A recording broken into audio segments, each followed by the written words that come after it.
베드로전서는 서신서들은 우리에게 실천적으로 우리가 어떻게 해야 하는가에 대해서 답을 좀 주고 있는 그런 주석서 같은 것입니다. 그러니까 이 모든 베드로 서신서뿐만 아니라 모든 서신서의 중심은 우리 구약 성경과 예수님께서 우리에게 알려주신, 그러니까 예수님께서 그들에게 알려주신 복음을 기반으로 가지고 믿는 자들로 하여금 그 말씀을 능히 해석하고 이해할 수 있도록 주석해 놓은 그 주석서에 가깝다라고 우리가 이해를 하시면 됩니다. 그래서 이 모든 서신서는 그냥 뚱땅 이렇게 나온 것이 아니고 또 사도들의 그 생각을 이렇게 적어 놓은 것이 아니라 틀림없는 성경을 기반으로 해서 우리에게 조금 실천적으로 우리가 믿는 자들이 어떻게 나아가야 되는가에 따라서 얘기를 해주고 있습니다. 그래서 우리 성경의 모든 특징들은 이거라 했습니다. 그 성경의 모든 특징들은 예수를 믿는 사람을 향해 쓰여져 있다라는 것이죠. 그러니까 믿지 않는 사람들은 조금 이렇게 과격하게 표현해 보면 아예 배제시켜 놓은 겁니다. 그러니까 믿지 않는 자들은 말할 필요도 없다라는 거예요. 그래서 논쟁하지 말라라고 우리에게 가르치고 있는 것 또한 택함 받지 못한 자. 그래 이게 좀 너무 좀 과격하고 조금 이렇게 좀 센 표현일 수도 있는데 택함 받은 자와 택함 받지 못한 자에 대해서 정말 정확하게 구분하고 거기에 대해서 우리에게 알려주고 있다라는 거예요. 교회들이 우리들이 조금 신경을 쓰고 해야 될 것은 지금 믿는 자들이 어떻게 생각할까라는 것에 대해서 우리는 관여하거나 거기에 대해서 신경을 쓸 필요가 없어요. 그러니까 이제 이 부분에 어떤 오해를 하면 안 되냐면 그러면 이 코로나 시국에서 믿지 않는 자들이 우리를 향해서 뭐라고 하든지 간에 우리가 갈 길을 간다 그 의미는 절대 아니라는 것이에요. 그 의미가 아니라 우리는 항상 믿지 않는 자에 대해서 너무 많이 신경을 쓰고 있다는 거예요. 이렇게 하면 어떻게 할까? 저렇게 하면 어쩔까? 오히려 더 쉽게 얘기해 보면 여러분, 그러니까 우리 제가 어린아이 같은 비유를 한번 들어볼게요. 밥을 먹을 때 기도를 하느냐, 기도를 하지 않느냐. 내가 기도를 하면 친구들이 나를 놀리지 않을까? 내가 식사 시간에 기도를 하면 저 사람은 어떻게 생각할까? 제 친구는 어떻게 생각할까? 그런 것 따위 생각하거나 신경 쓸 필요가 전혀 없다라는 거죠. 오히려 기도하지 않는 모습에 우리가 신경을 쓰고 우리가 조금 두려워하고 우리가 조금 이렇게 안 좋은 것들을 한번 생각해 볼 수 있다라는 것을 우리가 좀 기억을 하셔야 돼요. 히터를 좀 끌까요? 네. 다들 이렇게 따뜻하니 이 딱 잠자기 좋은 그런 환경과 여건으로 몰아가는 것 같아가지고 자, 그래서 우리 서신서들은 성경을 기반으로 해서 믿는 자들이 제가 왜 이 말씀드리냐면 믿지 않는 자에 신경 쓰지 말자는 거예요. 믿지 않는 자들의 어떻게 하든 우리는 늘 어디에 관심이 있냐면 좀 중심보다는 옆에 거에 관심이 많아요. 우리 속담을 해보면 제사에는 관심이 없고 제사밥에만 관심이 있다라고 하는 것처럼 우리는 우리에게 어떤 말씀을 주시는가 보다도 좀 엉뚱한 데 관심을 많이 가지고 있습니다. 자, 우리 3장이 말하고자 하는 것이 과연 무엇일까? 자, 3절 말씀 보시면 너희의 단장은 머리를 꾸미고 금을 차고 아름다운 옷을 입는 외모로 하지 말라. 그러니까 지금 베드로가 말하고자 하는 포인트는 이 3절이 아니거든요. 그러니까 4절과 5절을 이야기하기 위해서 가지고 나오는 게 3절이거든요. 우리가 하나님 말씀을 들을 때도 비슷한 것 같아요. 그러니까 하나님 말씀에 관심이 있다기보다도 웃긴 얘기, 예화라든지 이런 것들에 오히려 우리가 더 관심을 가지고 그때는 귀가 쫑긋해지다가 이렇게 또 말씀을 함께 보게 되면 또 이렇게 흐지부지 되는 그런 것들도 없지 않나 우리가 생각해 볼 수 있는데 지금 이 3절 말씀 때문에 많은 교회들이 우리가 전통적으로 이렇게 교회 생활을 해오면서 많이 정죄가 된 부분 중에 하나예요. 그러니까 너희는 지금 나타내고 있는 것은 아내와 남편에 대한 얘기입니다. 그러니까 아내들은 이게 또 여러 가지 또 가치관과 관점으로 갈 수 있지만 지금 아내들은 꾸며야 된다라고 이야기를 합니다. 그래서 우리 어르신 목사님들은 제가 어릴 때 이런 설교도 들었던 것 같아요. 아내들 생얼로 있지 말라고 얼굴에. 얼굴이 아니고 집에서 남편들이 깜짝 놀라니까 남편이 잠들기 전에 화장을 지워야 된다 막 이런 식의 설교도 하신 그런 설교를 들은 적도 있는데요. 지금 너희의 단장은 지금 여러분 우리 다 머리를 꾸미고 왔거든요. 그리고 다 금을 차고 있고 아름다운 옷을 입고 있어요. 그럼 이걸 하지 말라는 얘기가 아니라 이것이 포인트가 아니고 4절 말씀 오직 마음에 숨은 사람 숨어 있는 사람을 이야기하고 있다는 겁니다. 그러니까 여러분 우리는 이 점을 좀 생각하셔야 돼요. 우리는 항상 믿는 자들은 오전에도 함께 말씀 나누었지만 늘 손해를 봐야 합니다. 교회 안에서 절대로 이익이 있어서는 안 돼요. 그러면 교회 올 때 우리는 어떻게 와야 할 것인가라는 것에 대해서 질문을 하게 되고 여기서 답을 찾게 되면 거지처럼 와야 된다라고 그렇게 발견되는 거거든요. 절대로 아닙니다. 교회 오실 때는 더욱더 아름답고 더욱더 깨끗한 모습으로 오셔야 합니다. 자, 여기서 또 이제 있는 게 아니지만 하나님께서 우리의 중심을 보시지 우리의 겉모습을 보느냐 그렇게 우리가 또 얘기할 수 있는데 저는 여러분들에게 이렇게 말씀드리고 싶어요. 하나님 앞에 예배하러 오는 자리는 주일이 됐든 수요일이 됐든 언제가 되었든지 간에 내가 할 수 있는 그러니까 남에게 잘 보이자라는 것보다도 내가 최소한 대통령을 만나러 갈 때 어떤 옷차림으로 갈 것인가에 대해서 고민을 한번 해보자는 거예요. 이 답이 다 되실 것 같아요. 내가 그래도 좀 뭐 윗사람을 만나러 갈 때 나는 어떤 모습으로 가겠느냐라는 겁니다. 그런 모습으로 우리가 가는 것처럼 그래도 하나님 앞에 예배하러 올 때에는 우리가 더욱더 정결하고 더욱더 깨끗하고 더욱더 아름다운 모습으로 나아오는데 그것이 밖의 치장뿐만 아니라 나의 숨어있는 사람 내 속 사람의 내 영혼의 그 문제에 있어서 더욱더 아름다운 모습으로 나와야 한다라고 베드로는 우리에게 알려주고 있어요. 그러니까 손해봐야 된다라고 설명드리는 것은 교회 안에는 자랑하려고 오는 것이 아니에요, 여러분. 그런데 우리 교회는 그렇지 않는다고 저는 확신합니다. 왜냐하면 특별히 꾸미고 오시는 분들이 별로 안 계신 것 같아. 네. 그런데 뭐 큰 교회들 또 작은 교회들라도 문제가 있는 이런 교회들은 그러니까 늘 자랑하려고 오고 이익을 얻으려고 오는 교회는 그곳은 교회가 아니다라는 것을 내 머릿속에 새겨야 돼요. 그럼 여기서 저는 이렇게 좀 정의 내리고 싶어요. 집에서 들고 다니던 백은 들고 오면 됩니다.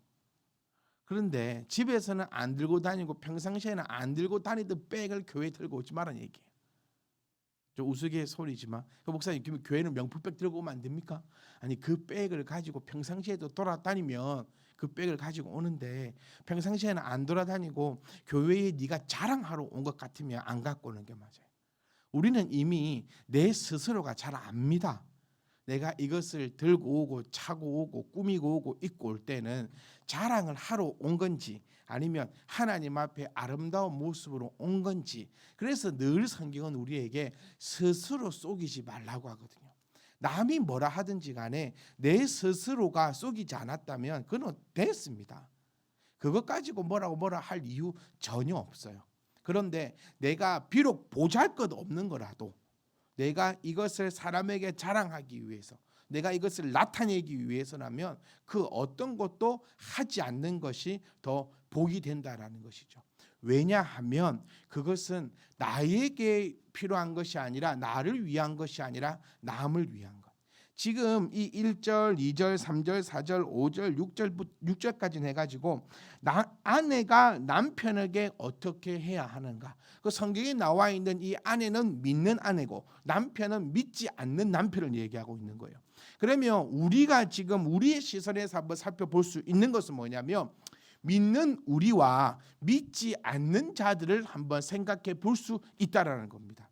그러니까 내 남편도 믿고 나도 믿으니까 이건 별로 나에게는 별로 의미가 없는 것 같아라고 그렇게 받아들이는 것이 아니라 아내는 믿는 자들, 남편은 믿지 않는 자들이다라고 우리가 접목을 해서 이 성경을 바라보면 믿는 자로서 어떻게 해야 하는가 하는 거죠.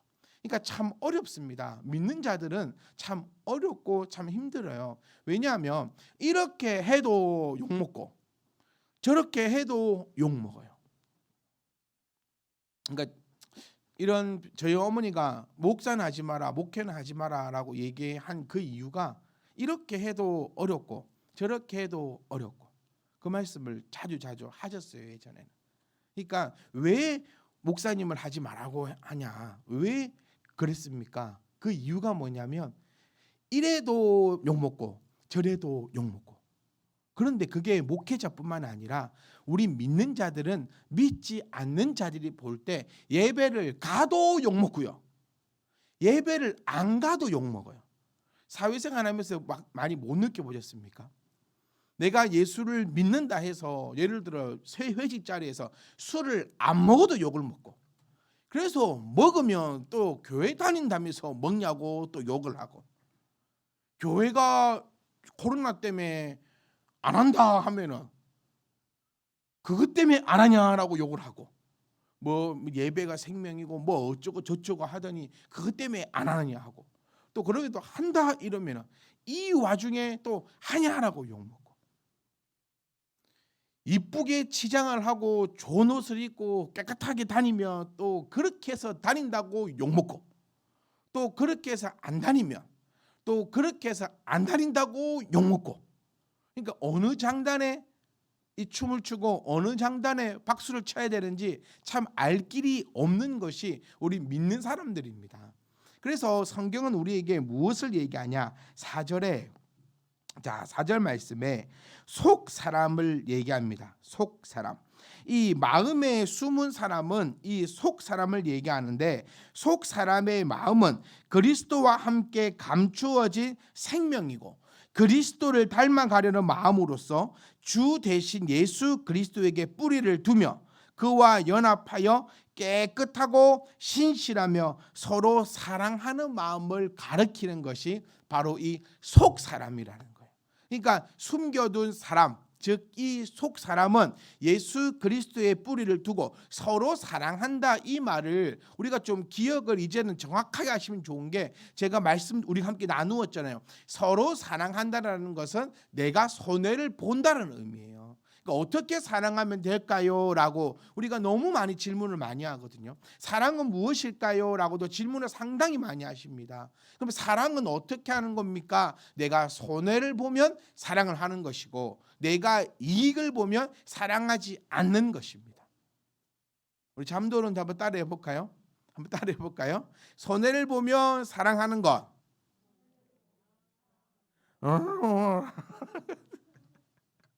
힘들게 오셨는데 잠이 와가지고 네가 하라 할게 내가 하기를 한다마는 무슨 말인지 모르겠다. 자, 손해를 보면 사랑하는 것. 시작. 손해를 보면 사랑하는 것.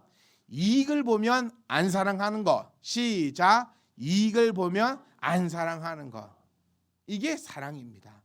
그러니까 지금 4절에서 말하고 있는 이 속 사람은 오직 마음에 숨은 사람을, 그러니까 이 속 사람의 특징은 예수 그리스도의 뿌리를 두었다. 예수 그리스도의 뿌리를 두었다는 말이 뭡니까? 가치관이 바로 천국에 있다. 그래서 이 베드로전서의 재밌는 표현은 썩어질 것이라는 표현을 참 많이 해요. 그러니까 썩어질 것, 썩지 아니할 것. 그러니까 베드로는 딱 나누어 줍니다. 이 땅의 것은 썩어질 것이다. 맞잖아요. 하나도 안 썩을 것이 한 개도 없어요. 모든 것이 다 썩어집니다. 그러면 비교하고 있죠. 천국은 어떤 곳이다. 그 어떤 것도 썩지 않는다라는 곳이라는 거예요. 그러니까 베드로는 계속해서 우리에게 가장 큰 믿음이 있는 책입니다. 어떤 믿음이냐면 이 글을 받는, 이 성경을 받는 자들은 예수 그리스도의 뿌리를 확실하게 둔 자들이다. 즉 썩어질 것 때문에 목매는 자들이 아니라 썩지 아니할 것에 소망을 두는 확실한 사람들에게 지금 글을 써내려 가고 있다는 거예요. 그러니까 말씀을 받는 우리들이 썩어질 것에 관심이 있다라면 이 말씀은 나에게 하나도 은혜스럽지 않고 오히려 혼란만 가중될 뿐이에요. 그래서 베드로서를 저희가 함께 강의를 시작하면서 제가 말씀드렸던 것이 그 어떤 서신서보다 강력하고 믿는 사람들에게만 주어야 되는, 그러니까 신앙생활을 짧게 한 사람이 베드로서를 보는 것이 아니라 온전한 믿음 안에서 천국의 소망을 확실하게 둔 사람들만이 이 베드로서를 봐야 된다. 그래야 오해가 없고, 그래야 혼란스럽지 않고, 오히려 내 신앙이 더욱더 든든히 서간다라는 겁니다. 그러니까 이 3절 4절도요, 정말 잘못 해석해 버리면 교회는 거지처럼 와야 되고 뭐 금 차고 있으면 안 되고 그런 의미가 아니라는 사실을 우리가 이제는 완전히 바로 알기를 원합니다. 그러니까 어떤 것 하지 마라, 사랑 안 하는 것 하지 마라, 자랑하지 마라, 누구에게 상처 주고 누구에게 아픔을 주지 마라는 겁니다. 저는 이런 경우가 참 많아요. 어쨌든 목회자다 보니까 페이스북이라든지 막 인스타라든지, 요즘에 제가 수연이 인스타 보는 재미에 참 잘 살아가고 있는데, 인스타를 보면 우리 목사님들이 참 많이 이렇게 친구들로 되어 있습니다. 그렇겠죠. 우리 선생님들은 또 선생님들하고 많이 되어 있을 거고 뭐 이렇게 되어 있는데, 우리 목사님들이 참 유행처럼 많이 하는 것이 뭐냐면 성도님들에게 받았던 것을 가지고 많이 이렇게 올립니다. 뭐 오늘은 이 성도님이 자기에게 이렇게 줬고, 오늘은 이 성도님이 이렇게 줬고, 이 성도들이 이렇게 줬고. 그래서 제가 좀 친한 목사님한테 물어본 적이 있어요. 왜 이렇게 올리냐? 그러니까 이렇게 말하더라고요. 이렇게 올려줘야 준 사람이 좋아한다고. 내가 목사님한테 이렇게 드렸더니 이 목사님이 이걸 이렇게 올리면 준 사람이 참 좋아한대요. 근데 우리 한번 생각을 하면, 저는 이렇게 바꿔봤어요. 그때 제가 베드로전서 3장 말씀이 떠올랐던 게 뭐냐면, 이거 자랑하지 말라는 얘기거든요. 왜 자랑하지 말라냐면 누군가가 상처받을 수 있으니까요. 손해보는 게 아니잖아요. 저는 이렇게 생각해 봅니다. 그럼 저는 우리 교회 성도님들이 저한테 하나도 안 해주냐? 이렇게도 될 수 있거든요. 여러분 제 SNS에서 누가 뭘 줬다 이런 거 거의 못 보셨을 거예요. 그리고 많은 목사님들도 저한테는 그렇게 얘기해요. 근데 실제로 따져보면 여러분, 저는 여러분들이 김장을 하시고 나면 다 김치를 주셔가지고 뭐 팔도의 김치 맛을 볼 수 있고, 이때가 되면 이것도 주시고 저것도 주시고 참 받기에 황송스러울 만큼 많은 사랑들을 받고 있습니다. 그 왜 안 하냐? 왜 안 할까요? 왜 안 해야 할까요? 주신 분은 저는 믿어요. 김기한이란 사람이 좋아서 뭘 줬겠습니까?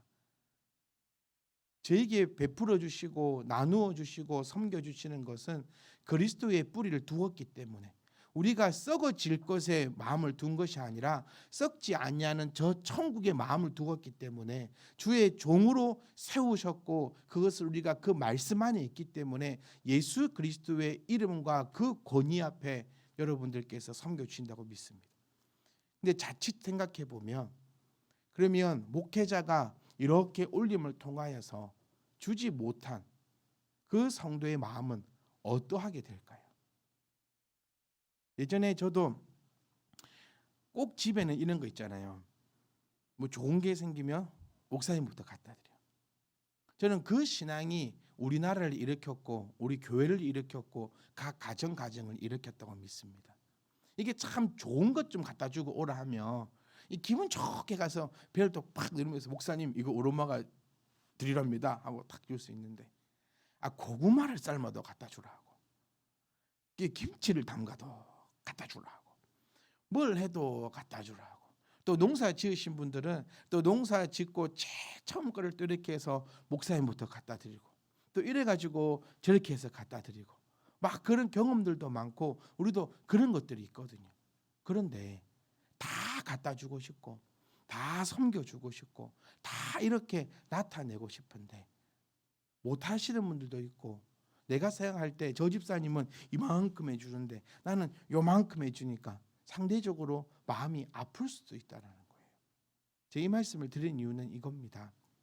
우리가 나타내는 데 있어서 정말 조심하고 또 한 번 더 생각해 볼 필요가 있습니다. 제가 이 얘기를 몇 번을 했더니 저한테 이렇게 얘기하더라고요. 그런 사람은 내비두라고. 끼리끼리 어울린다고. 그러면 그 사람 생각해서 그러면 요 사람은 어떻게 할 거냐라고 얘기를 하면서 저는 그냥 논쟁을 잘 하지 않으려고 해요.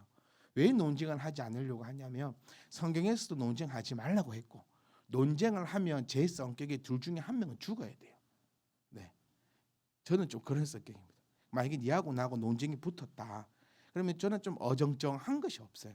딱 붙었으면 네가 죽든 내가 죽든 한 명이 죽고 원수가 돼버립니다. 그래서 웬만하면 제 성격이 못 돼가지고 논쟁을 하거나 거기에 대해서 이야기를 하지 않으려고 해요. 근데 우리가 한번 생각해 보셔야 됩니다. 우리 교회 안에도 그런 일들이 있지 않을까?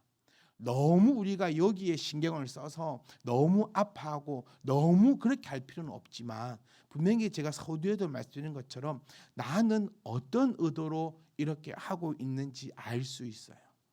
그러니까 그런 것들을 우리가 살펴보면서 가장 중요한 것은 마음에 숨은 사람을 온유하고 안정한 심령에 썩지 아니할 것으로 하라라고 우리에게 말씀하고 있으니, 자, 온유하고 우리가 이걸 한번 살펴보려고 합니다.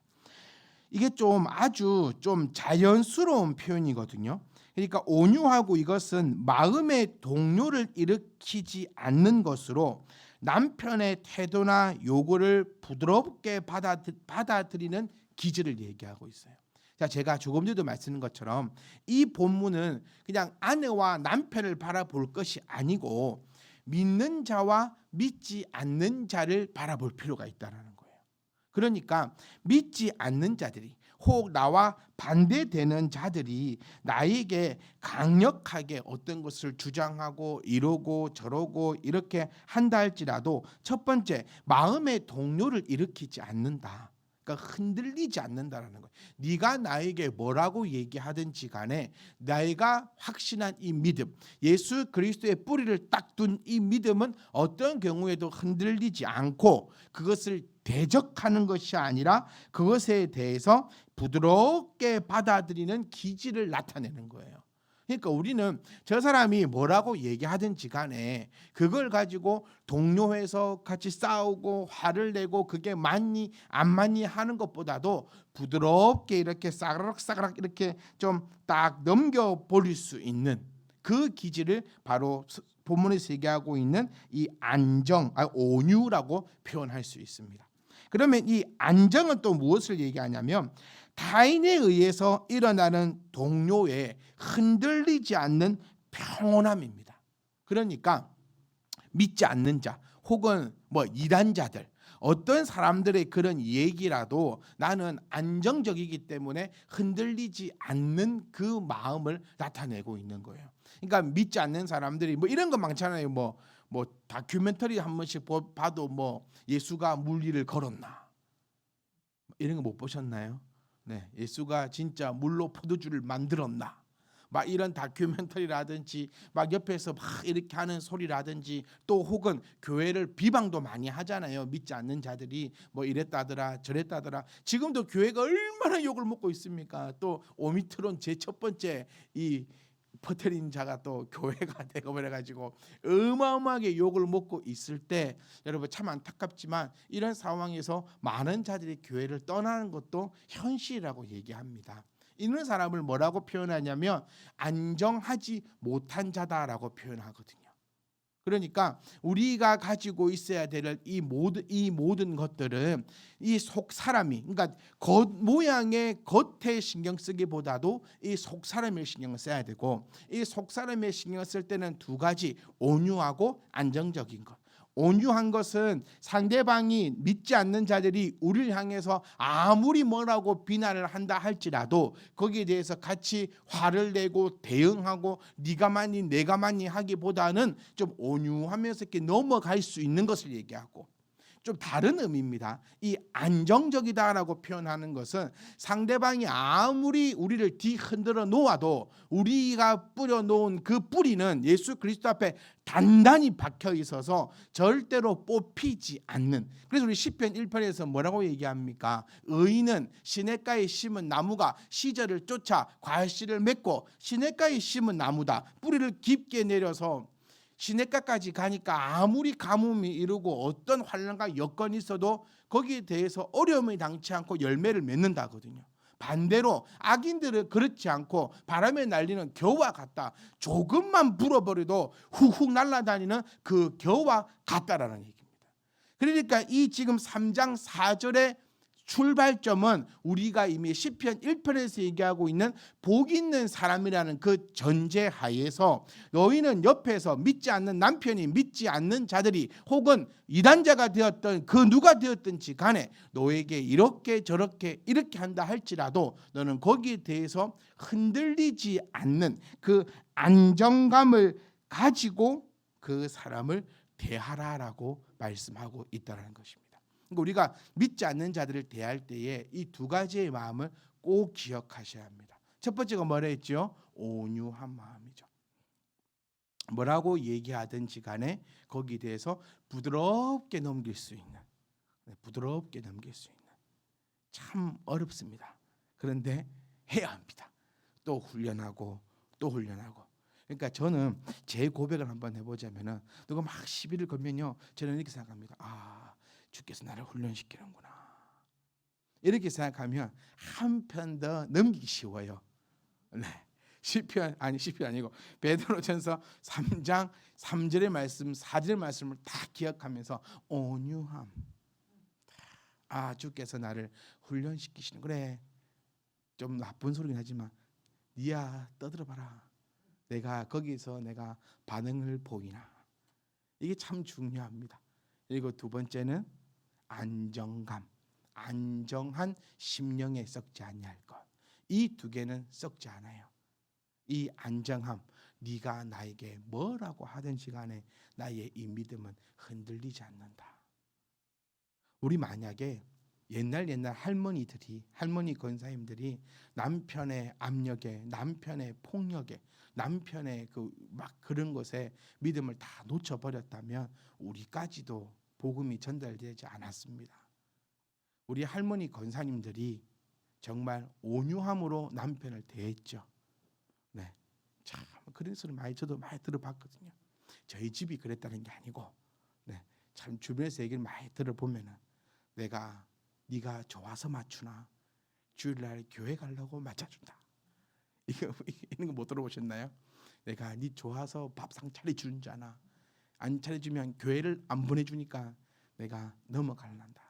이 말씀을 알고 그러신 건 아닐 거예요. 하지만 성령이 우리 그분들을 붙잡아 주셨기 때문에 이런 일들이 일어난 거예요. 그리고 또 얼마나 많이 매맞았습니까? 우리는 참 감사해야 돼요, 여러분. 교회 간다고 두들겨 맞는 사람들 없잖아요, 지금. 다른 교회 모르겠지만 우리 교회는요. 근데 정말 우리 할머니 권사님들은 정말 교회 간다고 두들겨 맞고 집에서 쫓겨나가고 또 간증을 들어보면 머리도 밀리신 분들도 많이 계시고 막 얼마나 두들겨 맞았는지 막 쩔뚝쩔뚝거리면서도 새벽기도를 가시고 그 안에서도 그 남편을 위해서 또 기도하시고 그런 일들이 수두룩수두룩하게 많았다고 합니다. 그분들이 바로 행하셨던 것이 바로 베드로전서의 3장의 4절의 말씀이시죠. 믿지 않는 남편을 향해서 온유하고 안정한 것. 그러니까 그것은 썩지 아니하였어요. 그러니까 이는 하나님 앞에 값진 것이다. 그 값진 것이 바로 무엇입니까? 그것이 바로 우리들입니다, 여러분. 아멘. 그 우리 믿음의 선조들이 이 온유함과 이 안정한 이 심령에 썩지 아니할 것으로 믿지 않는 남편들 또 믿지 않는 자들을 향해서 이겨내었기 때문에 하나님 앞에 값진 이 아름다운 우리가 열매라는 거예요. 이 아름다운 열매들이 맺혔음을 기억하시고 이제 우리 차례입니다. 늘 받기만 해서는 안 돼요. 그러니까 자녀들에게도 저는 가르칩니다. 언제까지 받기만 합니까, 자녀들이? 이제 이만큼 성장했는데. 이제 이만큼 성장했으면 이제는 드릴 줄도 알아야 되는 거예요. 부모에게도 드리고 교회에도 드리고 이제는 받기만 하는 것이 아니라 드릴 줄 아는 자녀. 우리도 마찬가지입니다. 우리가 이 아름다운 값진 것으로 받았기에 이제는 누구 차례다? 이제는 우리의 차례입니다. 우리 또한 믿지 않는 자들을 향해서 또 그들과 함께 나아갈 때에 우리도 이 아름다운 것으로 값진 것을 열매 맺고 또 그를 통하여서 기쁨이 넘쳐나는 저와 여러분 되시기를 주의 이름으로 축복합니다.